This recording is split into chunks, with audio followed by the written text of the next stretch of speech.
Hello everyone, welcome back to the PC Error Detective channel. Today we are going to learn how to use 7-zip on Windows 10 to compress files easily and manage storage more efficiently. Step 1. Select the file or folder you want to compress by locating it on your desktop or inside File Explorer.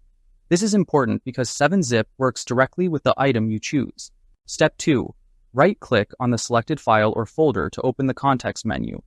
This menu contains different options related to file management and compression. Step 3. From the right-click menu, move your mouse over 7-zip to expand its options. This section shows all the tools provided by the 7-zip software.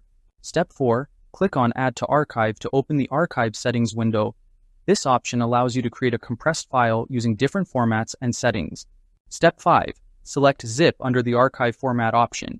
Choosing Zip makes the file compatible with most systems and easy to share. Step 6. Click OK to start the compression process, and after a moment, a new zip file will appear in the same location. Thank you for watching.